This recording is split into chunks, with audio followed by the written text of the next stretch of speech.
Hello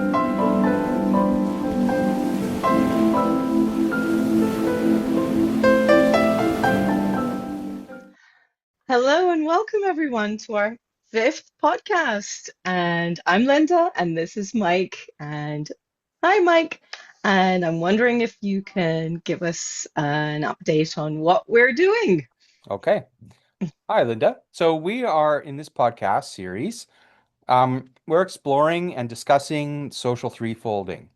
And this is a proposal to decentralize and restructure society into three independent yet interdependent areas: the economy, the political rights state, and the free cultural life. So we're reading and discussing together the main book on this subject, which is called The Core Points of the Social Question, a book that was written by Rudolf Steiner in 1919. Now, Steiner believes that we must develop new ways of thinking to address our existing social dysfunction and to bring about positive social change. Now, to bring about new thinking, we need to make our education truly free and independent as part of the free and independent cultural life. And with the new thinking, we will be able to create new institutions, and then these new institutions will in turn support and develop our new social thinking. Now, last time in our fourth podcast, we had begun exploring one of these new institutions, the Economic Association. And Steiner discusses these here in the second preface to the revised 1920 edition of this book, as well as other places in his collected works. So essentially, an association is a group of local people who represent producers, retailers, and consumers, and who, out of their various interests, collaboratively seek solutions that work for everyone. So consumer needs and interests are considered in relation to producer needs and interests. And traders, such as wholesalers and retailers, they play a key role in keeping all these discussions honest and balanced. And then all these people together, these representatives of the whole economy, will look at practical solutions such that there is no overproduction and no underproduction, such that prices in the free market are healthy for everyone.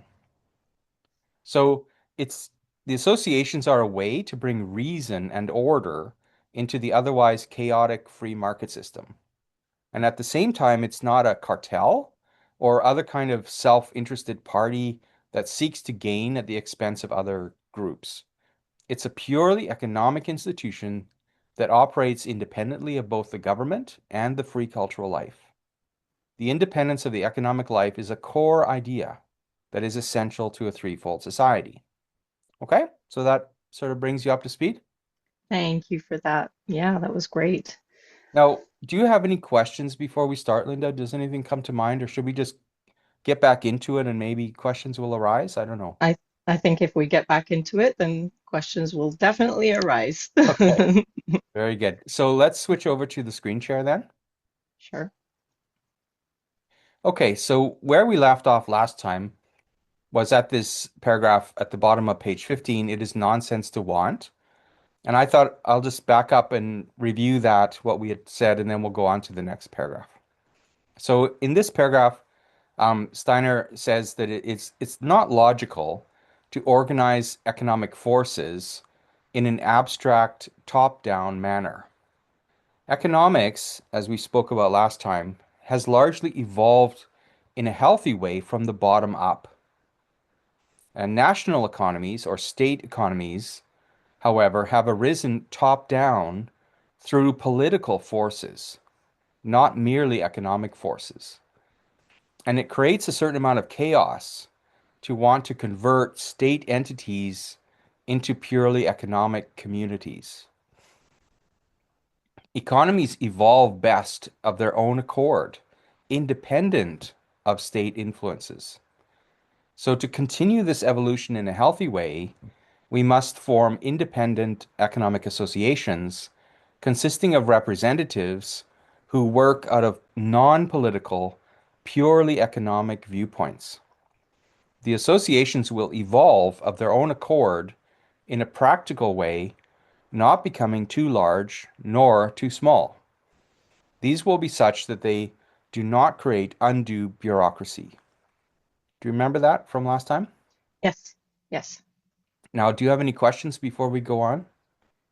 Um, it's not a question. I guess it's an observation that, I think the trend we're going with is freedom of each sort of the cultural life and the economic life, and how he has observed, I guess, how the economic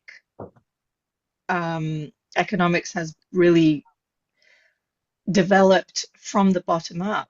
And if I guess if left alone and out of and politics left out of it, that it has this its own kind of way of growing healthily.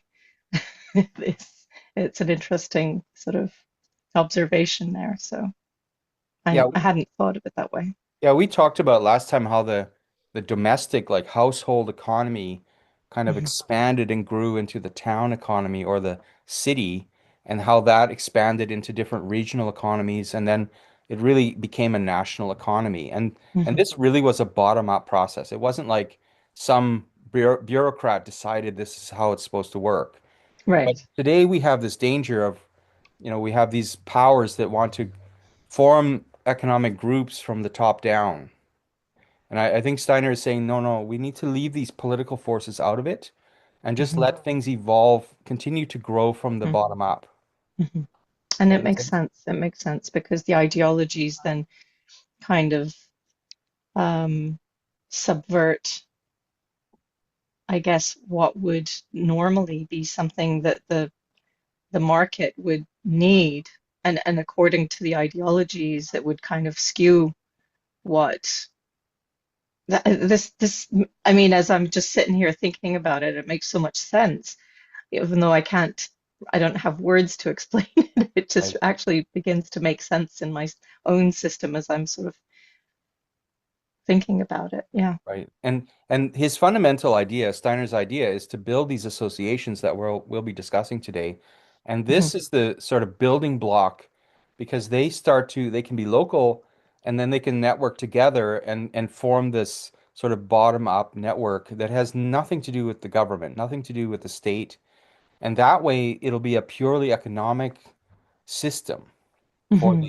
a way to regulate the economy, as we'll discuss without a government, without a state government being involved or It's a interesting. federal. Yeah. Yeah, because it just kind of, I don't know why this is coming up for me, but it kind of feels like, being allowed to breathe normally, you know, your lungs being able to sort of breathe, take in the air and take out, exhale as is necessary kind of thing, rather than having some dictate, or levy put on, you know, breathing kind of thing. And we'll be discussing this a lot more in the coming parts of this book, but essentially it's also true of the government. The government can't also breathe properly because it's so tied to the economy and it has to worry about the economy when it shouldn't be worrying about the economy. And so by separating the three areas, the economy is going to be a separate area, distinct from the government or the right state and distinct from the cultural life. Each of these three can then, as you say, breathe its own in its own way at its own pace. Hmm. And that's the Hmm. whole idea here that each one is kind of at the present time stifling one another. They're stepping on each other's toes all the time, and this is creating a lot of social chaos. Hmm. Very interesting. Yeah. Okay. Okay, so I think if you're ready, we can move on to the next paragraph. Yes. Yeah. So this is it's in the middle of page 16. Hmm. It starts within an association, that one. So Hmm. I'll have you read it in a moment, but before that, I'm going to just warm it up and say Hmm. what sort of preview what he's about to say. So essentially, economic associations, they have to be based on expertise and practicality and not on laws or regulation by the state. The associations are based on insight and interest, meaning what people are interested in.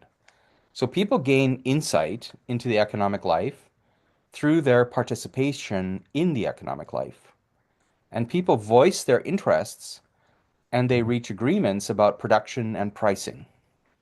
And this is very different than how, for example, labor unions operate today, because labor unions are modeled on principles of politics and the rights life, not on economic thinking. So economic associations are not any kind of parliament, that they're not any kind of negotiation process that occurs between different classes or political groups.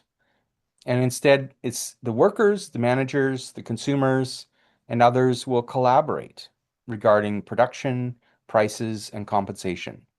And this will all happen efficiently alongside work and not in any kind of inefficient meetings that resemble parliaments. The economic associations will operate according to consumer interests and producers' insights. Okay, so Hmm. let's read that. Sure. Within an association, a general harmony of interests can prevail out of expertise and practicality. Laws do not regulate the production, circulation, and consumption of goods, but rather people, out of their direct insight and interest. People can have this necessary insight through their participation in associative life. Goods will circulate in their corresponding values due to the way interest must mutually balance interest in contracts. Such an alliance, according to economic viewpoints, is something different than, for example, that of modern trade unions. These have an impact on economic life, but they do not come about due to economic considerations. They are modeled on principles that have been shaped in the modern period in dealing with state and political viewpoints. In unions, people parliamentarize. People do not reach agreements about what one person has to do for another according to economic considerations. Associations will not consist of wage earners who use their power to demand the highest possible wages from an entrepreneurial employer. Instead, manual workers will collaborate with production managers and with the consumers interested in what is produced to shape through price regulation labor values corresponding to equivalent counter values. This cannot be done in parliamentary meetings. We ought to be worried about such things. After all, who is supposed to be working when countless people have to spend their time negotiating about work? In agreements from person to person, from association to association, everything takes place alongside work. All that is necessary is that the alliance corresponds to the insights of the workers and the interests of the consumers. Okay, thank you. Yeah. So I don't know if you have any immediate questions. There's a few comments I'd like to make. So if you have an Sure. immediate question, we can start there. No, no, no, go ahead. Yeah, this is a bit difficult to understand because Steiner considered the associations to be super important, but he doesn't say much about them in this book. Mm, And perhaps that's why he adds a few paragraphs here in the 1920 preface of the to the new edition to provide a bit more information about what he considered these main institutions of the economic life. mm, Now, he expanded on this quite a bit in a lecture that he gave in Zurich, in Switzerland, on the 25th of October, 1919. And that's to be found in a lecture series called The Social Future, Collected Works 332A, Lecture 2, if people want to look it up. And so these lectures he gave in October 1919 were between the two editions. Like he had published his book and then he gave these lectures and then he wrote this preface. So in that lecture he described in a lot more detail what an economic association is and how it was supposed to operate. So maybe I could try to give you a picture of hmm. how it would work, at least Yes. my understanding of it. So we take our start from this and some kind of notion of a fair standard of living. And now the principle of fairness comes from the rights consciousness, the rights life. So it comes from outside of the economic life. And then on that notion of what is a fair standard of living, we could look at the current price of some item, like for example, the price of eggs, the price of bread, something like that. And then the consumer, and let's say we start with the consumer side, the consumer and the retail representatives in this economic association, they would have a sense for, in their view, is this price too high, perhaps, based on the standard of living, right? And whether if the price were lower, would the consumer buy more? Would the supply need to be increased, let's say? Now, then the producers would also look at it from their side, and they would ask, at this price, are they receiving enough? Is the price maybe the price should be higher for the producer side, right? So basically, everyone would look from their own perspectives, and they might consider, is the price too high or too low, perhaps? And out of this review, they would look at potentially changing the production. Because if there's more production of, say, bread or eggs or whatever, if there's more supply, that would lead to lower prices. And if they were to cut back on production on the supply, that would lead to higher prices. So by changing the supply or managing the supply, they would be able to alter the prices on the free market, right? So as there would be different strategies they could talk about. Let's say they wanted to lower the price for in a certain case. To lower the price, to increase the production, they would need to employ more workers. They might invest in capital, or they might do some retraining or some strategies like this. They could discuss, or as the case may be, they might want to raise prices, in which case they would employ fewer workers or have these people that are working in that business move to another business, right? And and if they could find tasks for these other people to do in society that would be more needed, if that would help to raise the price, and the people that would be still working on that product would receive more and get their needs met, you see. Mhm. So there's and retraining might have a role to play, and so on and so on. So there's all kinds of different strategies that these associations could come to, and then they would sign contracts, and everyone would agree about these production or supply uh, agreements. Mhm. So I've written an article about this.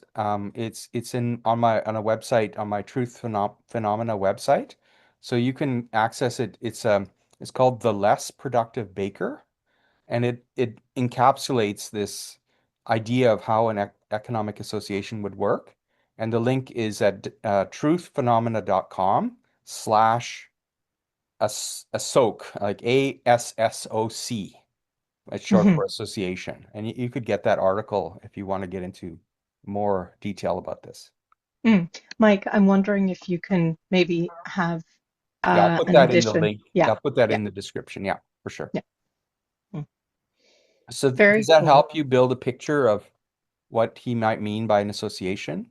Yes, and I have um, some questions coming back up because just again, I'm not an economist at all, so I'm sure there would be way more questions. But in my mind, what's coming up is so that's all well and good if we are introducing these people and sort of saying, hey, I'm the producer, I'd like to make more or I'd like to make less because whatever, and here's the wages and here's how to negotiate all of these things at this time.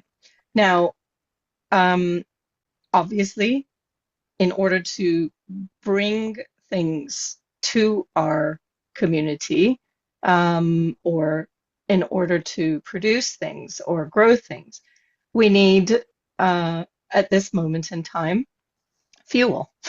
And fuel costs rise, and they dictate, as we can see, what.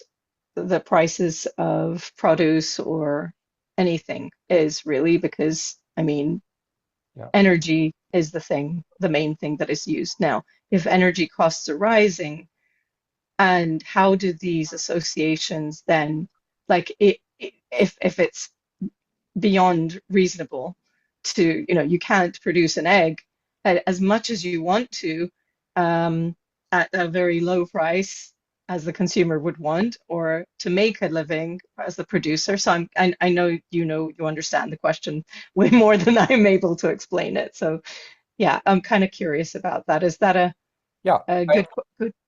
Yeah, I understand what you're asking. I would put it into even a larger framework and say there's a lot of external factors that it could be even the Yeah, weather.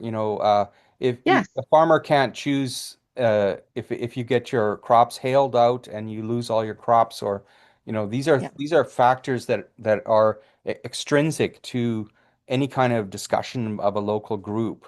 And hmm, so I'm not trying to oversimplify or pretend these are not real. I'm just saying that to the extent that a group has some power over its own production, they right, can look at their production that they are doing locally, and that's why we need to talk about it as a network of even a global network of associations that all connect to one another. Because if if for example you want to diversify and say, let's say potatoes or something, you don't want to have all the potatoes grown in one area, because if there's a problem, then that whole potato crop is wiped out for everyone. And so you want to have mm, potatoes growing in different areas in different climates, and so you have fuel costs, you have nature, you have a lot of external factors that you have to sort of play with.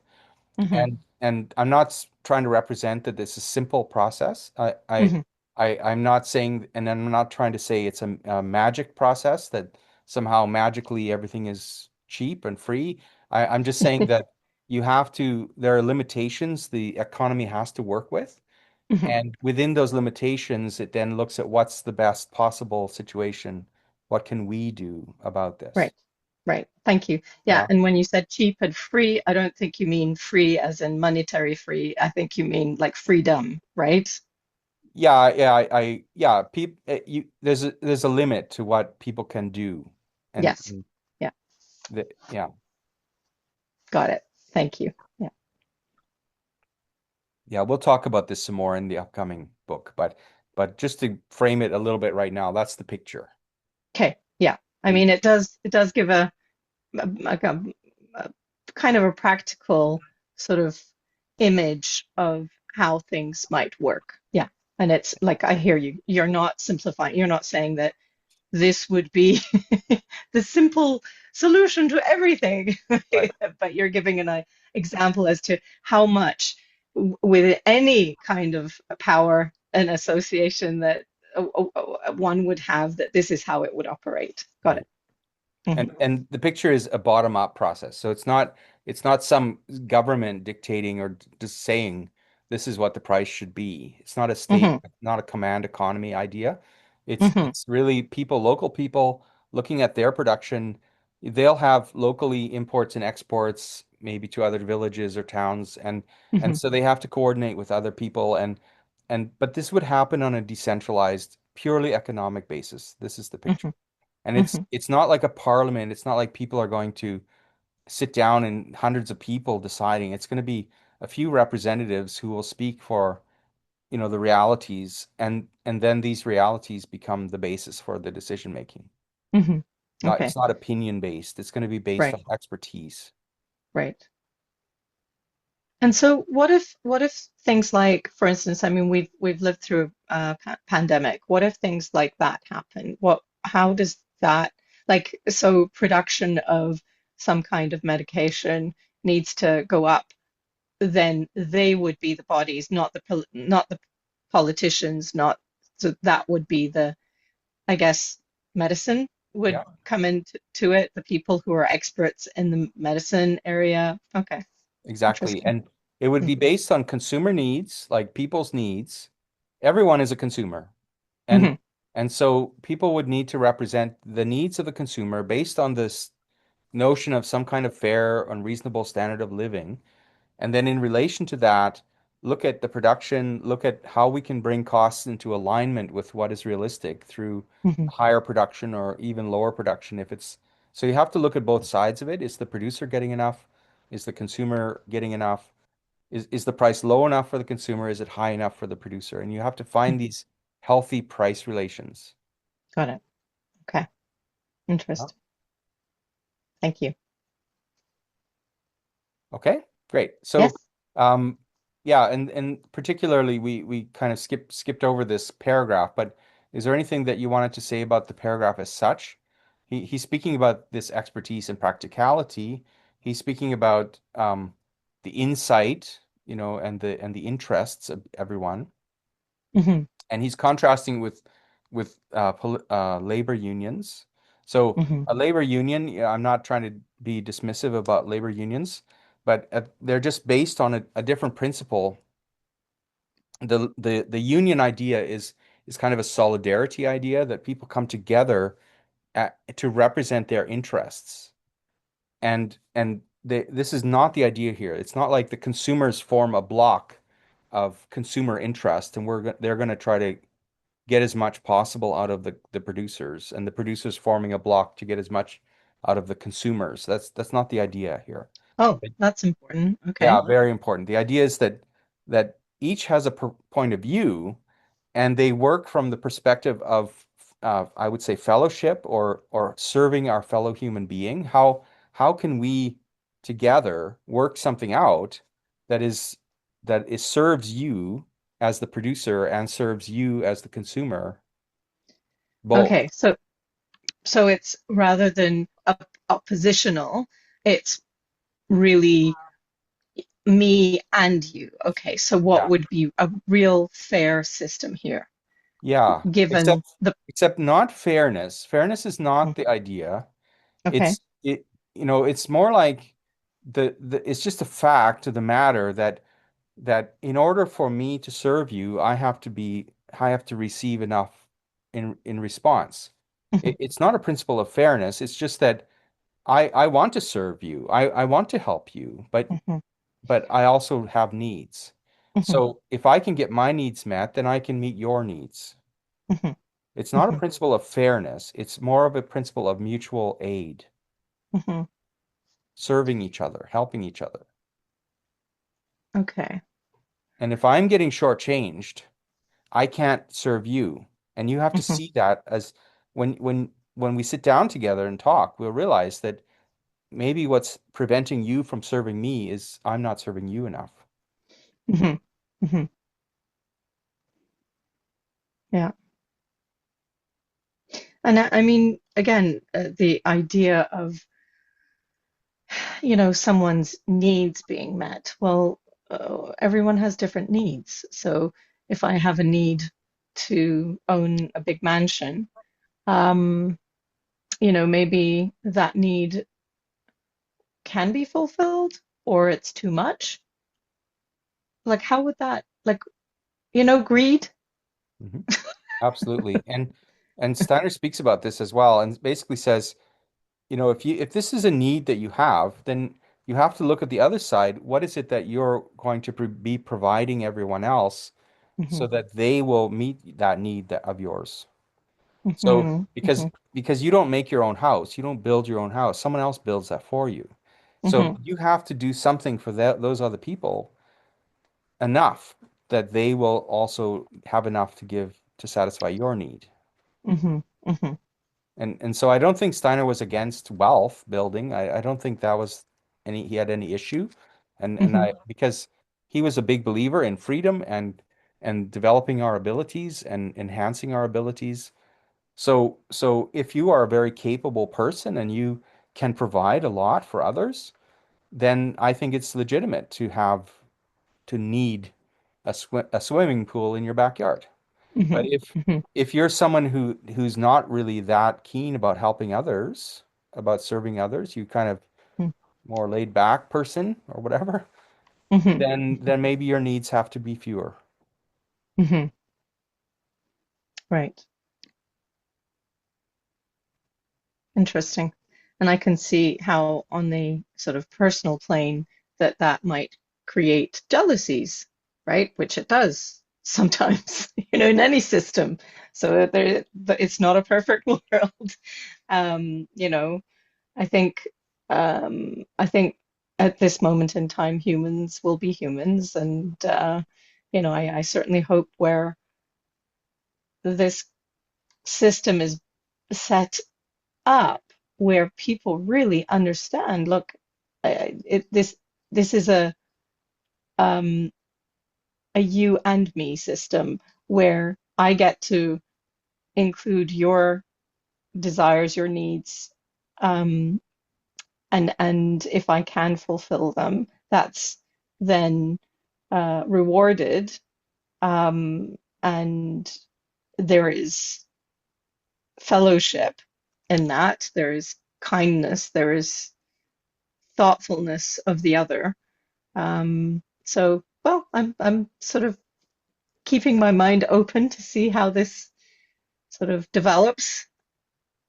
Yeah, exactly. And I would say a lot of the jealousies and issues that people have not so much to do with the fact that someone is providing a lot. It more probably has to do with someone has power over the other and they're actually getting something without giving.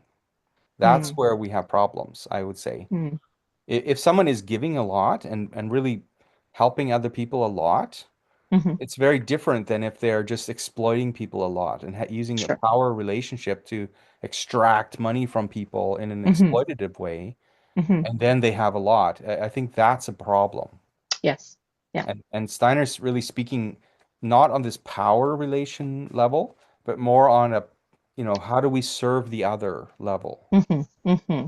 And Hmm. is someone really, really serving other people a lot or a le or less? Hmm. And this is how we're discussing this. Okay. Cool. Yeah. And I think jealousies don't necessarily arise in those cases so much. Oh. But as he says in the next paragraph, he's not talking about a utopia, Hmm. right? So maybe we'll Yes. just talk about that for a sec. It's a very short little paragraph, and he just says, Hmm. by the way, these economic associations are not any kind of utopia. Hmm. Hmm. There's no single form, there's no one way to do it. Their specific forms, he says, will depend on the practical, real life arrangements made by people who come together and organize themselves according to their own insights and interests. So maybe you could read that, please. Yeah. In this way, no utopia is sketched, for it is nowhere said, things should be done this way or that. Indications have only been given as to how people will arrange things by themselves if they want to work on in communities that correspond to their insights and interests. Fair Yeah. enough. And I think as he'll go on to say that part of the problem is that people don't really work in communities. Mm, We separate ourselves into these classes, or political class, or these differences. And mm, what he's suggesting is working together, in mhm, integrating the different interests of people. Okay. Now, mhm, it's clear, right? It's not going to be some magic that all of a sudden everyone's going to have a huge abundance. I think it's more like finding what's reasonable, what can be done mhm, that's reasonable, mhm. right? Yeah. Given fuel prices and crops and all the things that you can't control. Mhm, mhm. Okay. Okay. Yeah. Now, this next paragraph is very long, Mhm. and I'm going to break it into two parts. So if you Okay. could just read, do you see this? There's a dash here before it says, of course. Yep. So we'll just do the first chunk from human nature down to the dash, and then we'll do the second chunk separately. Okay. Mhm, So I'll warm up the first chunk, and here mhm, he's talking about how nature is what creates our needs. And it's natural that people come together in communities to provide for each other's needs. This is the economic life. It's based on interests. mhm, And on the other hand, we have the free cultural life, which is the life of the individual abilities. And this cultural life arises due to our insights into what is needed. So associative communities, which are really communities of people working together on an associative basis, can arise at any moment. These are not utopias. Nothing stands in the way of their emergence, except for the tendency some people have to want to organize these from an external perspective. Hmm. Some people believe they ought to bring people together first, and then out of the gathering decide what to do. And this is not what is intended here. Instead, the representatives of those people who are already active in the areas of production, distribution, and consumption, these people then sit down together to manage production to meet human needs. In this way, reason is brought into otherwise chaotic markets. Okay? So, do you want to read that first part up to the dash then? Sure. Human nature, on one hand, ensures that people ally together in such communities, if not hindered by government intervention, because nature creates our needs. Alliances are ensured, on the other hand, by the free cultural life, because this brings about the insights that ought to work in the community. Anyone whose thinking is based on experience must admit that such associative communities can arise at any moment, and that they contain nothing of a utopia.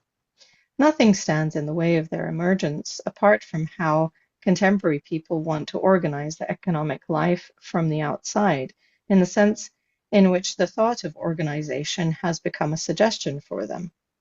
This organizing, which wants from the outside to bring people together for production, stands in contrast to the economic organization based on free association. By associating one person connects to another, and the synergy of the whole arises through the reason of the individual. Okay. Mhm. So he's really painting the picture of a grassroots coming together. And you ask yourself, why do communities form in the first place? But because people have a need to help each other. Mhm. And it's a natural thing. And this is really just an extension of that. Mhm. You have any thoughts about this? Yeah, I can see how, coming together actually will bring insight. Because, if I'm in my own bubble, sort of, I have information, and the other producers or whatever, the other people that are interested in that particular subject matter, would have their insights, and coming together would allow us to kind of see a bigger picture of what the needs and what, it kind of um, brings about a knowing, more of a knowing um, in the community, and also enables the people to meet the needs of the community better, I would say. Yeah. Rather than sort of having someone top down, sort of outside, saying, hey, I'm going to organize you guys, but not really having the practical understanding of, or maybe there's an agenda or something like that. But when it's sort of everyone is partaking in the same, I guess, idea or interests, and the idea that they, which is to produce and bring about, meeting the needs of the community, um, feels much more adaptive and much more kind of, healthy. Hmm. Yeah. That's really the idea, to sort of break down these silos that we kind of live in already, where the producers they don't talk to the consumers really, and they'll do market surveys or something, but they don't really have a direct link to them, and consumers don't have a direct link to the producers. And sort of sitting down together to share, as you say, the big picture. That's really to build a big picture out of all the different individual perspectives. And then Mhm. from this big picture, say, well, what would work better? Right? And always tweaking it. I think it's a never-ending process. Um, because there's always things going on external to the economy that you have to deal with, and Hmm.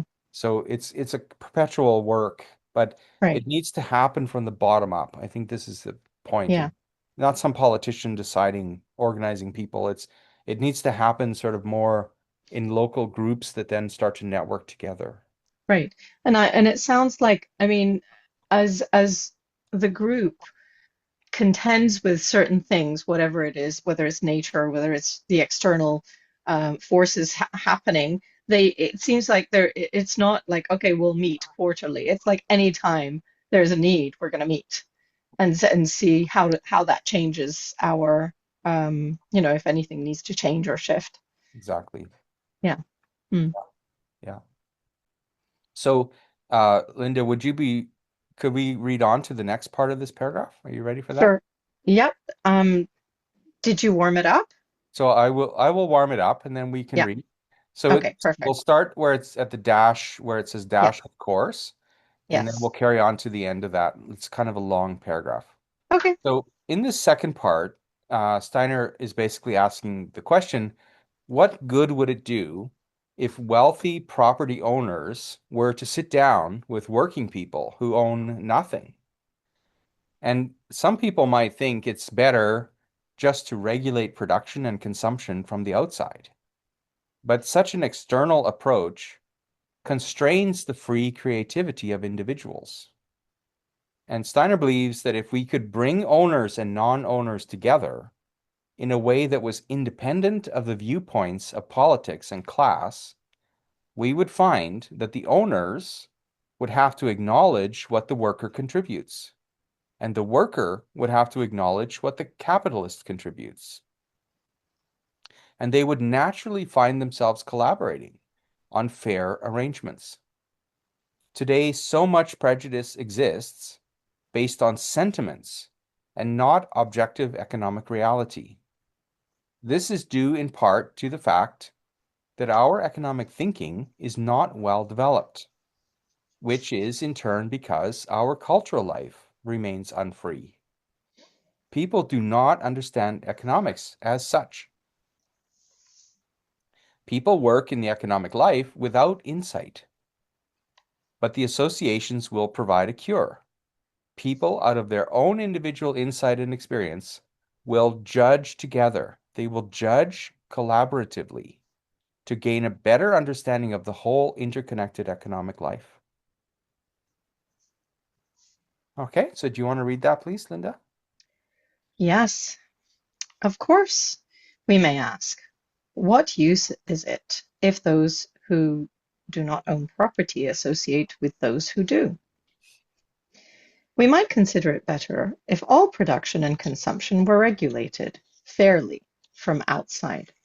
But this organizational regulation constrains the free creative power of the individual and deprives the economic life of the influx of what can only spring from this free creative power.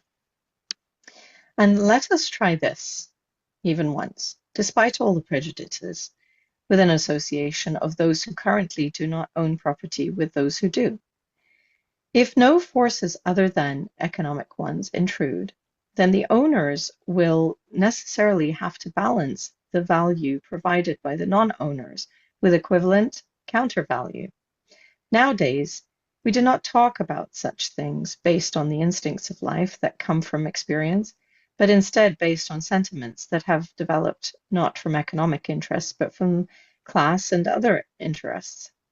These latter interests were able to develop because in the modern period, as the economic life in particular became increasingly complicated, purely economic ideas have not been able to keep up.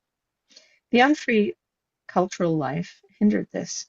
People involved in the economy are stuck in the routine of life.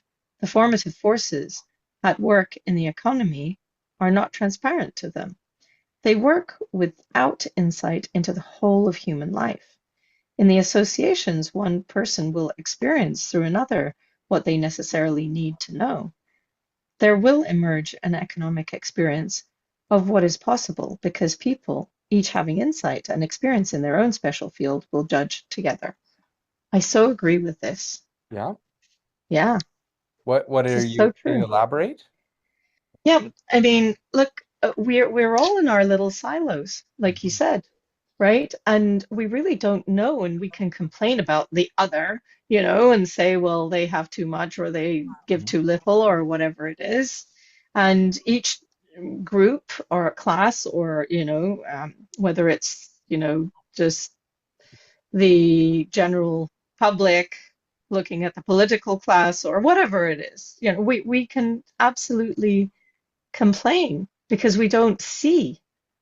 don't have an understanding of what it takes to, say, be the person who is toiling and troubling every single day to have bread on the table. And we don't see what it takes to run a big company and all of the headaches and the risks and the difficulties that so bringing them together, I would say it feels a bit like like it feels like one of those things. It's like it makes so much sense, and it also feels genius because we've really grouped ourselves in the, like you said, the labor union kind of feels like this thing, I'm going to be your voice in this matter, but really even in those circumstances, we don't really feel represented. But if we're present and understanding the bigger picture, and we can then have more ability to be fair, because now we see, oh, what I thought, was going on in my head, that they're not really doing much and they're getting more, or whatever the judgment is.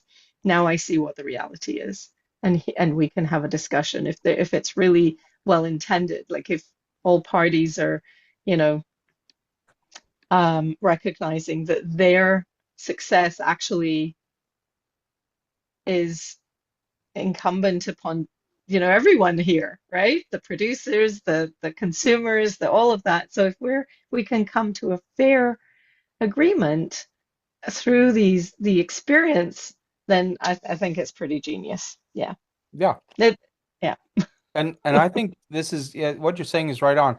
He's speaking about the unfree cultural life, and I think there's a big role that's played on the part of media and the cultural life to kind of keep us in our silos so that we don't Hmm. interact.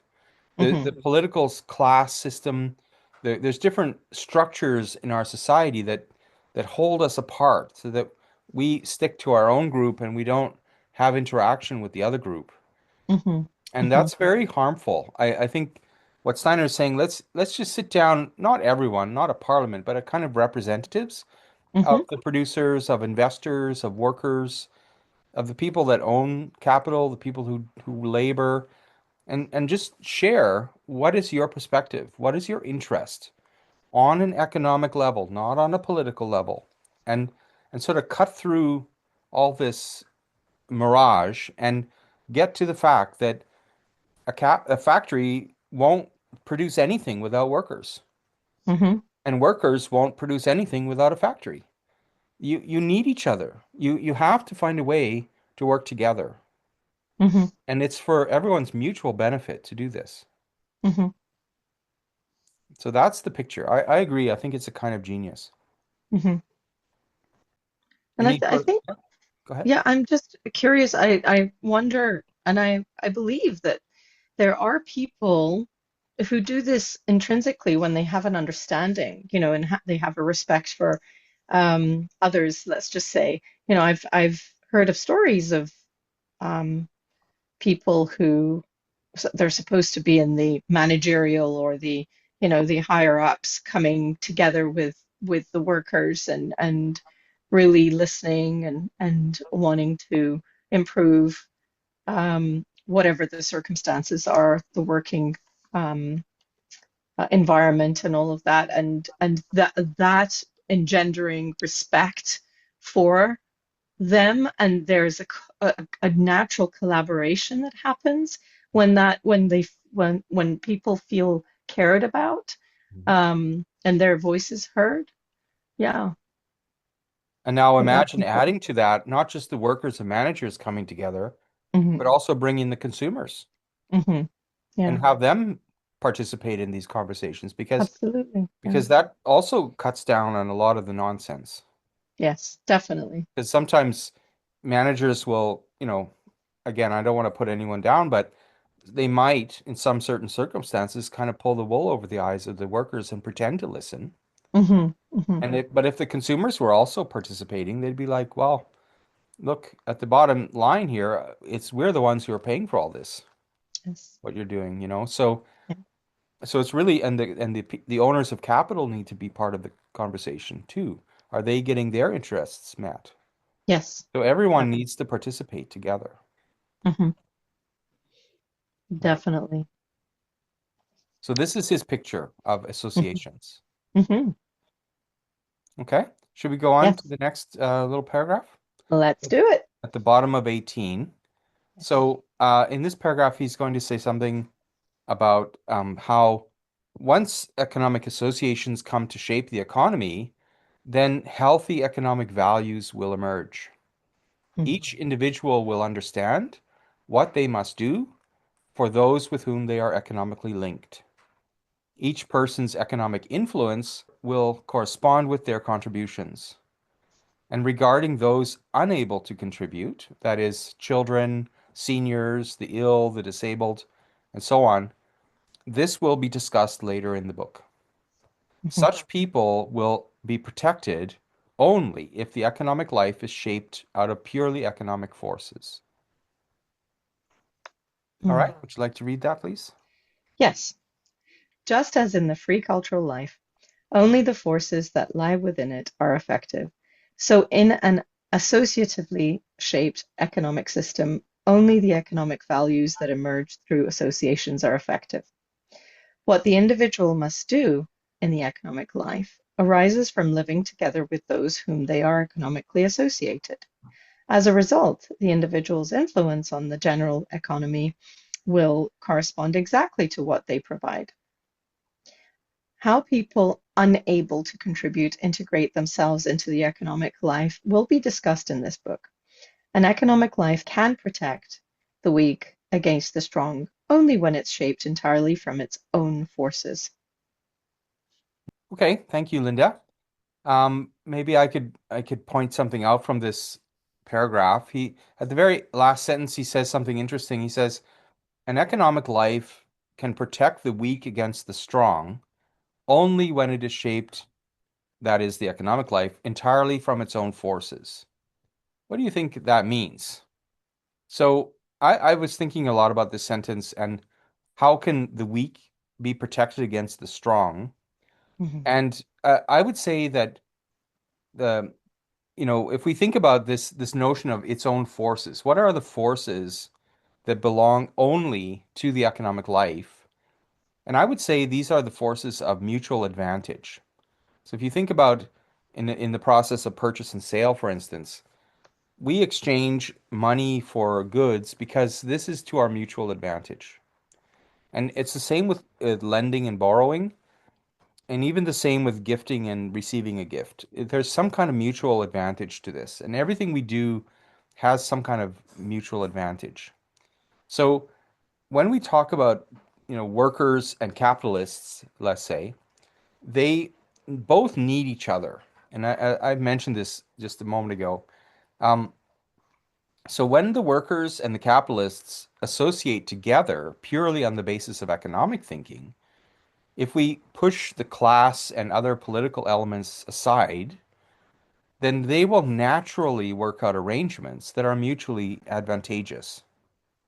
It's like a transaction. They'll find a way that both parties out of economic forces will find an advantage. And this will prevent the strong from exploiting the weak. And I would say the only reason that the capitalist class is able to exploit those who are weaker, it's because of the social split that is based on class and political distinctions and not on economic realities. So the class split, which is a political thing, is what contributes, at least outwardly, to the social question. and to the social upheavals. Hmm. And as we'll go on in I think the next podcast, we'll go on to discuss the next paragraph where we will talk about how to create a separate rights life that Hmm. is based entirely on human to human relations. And this Hmm. rights life will ensure that the needs of those who are unable to contribute, children, seniors, the disabled and ill, how the needs of these people are met as a human right, as a civil right. So as things are right now within the economy and right state, they're so mixed up together, it's not really possible for these rights to arise independently of economic interests. And it's not possible for economic thinking to develop independently of politics. So it's really important to understand the notion of a threefold society because it depends on the separation of the right state and the economy. And this way, each part can develop their own interests and principles independently for the good of everyone. Hmm. So that's what we'll talk about next time. Very cool. Is Wow, thank you. That's something huge to think about. And, you know, I think everything that you just said um, is so important. I think, especially just understanding that now. Um, and perhaps that will give hope to those that don't have hope, that there is a possibility of a system that could, in its intrinsic um, the way that it is set up, that it then creates this protection for the weaker or the unable to sort of help themselves kind of people. Yeah. Mhm. Okay. Yeah. Thank you, Mike. So it's all embedded within this notion of social threefolding. Hmm. What are the implications of it? And I think it's a really interesting idea to look at. Definitely. Yes.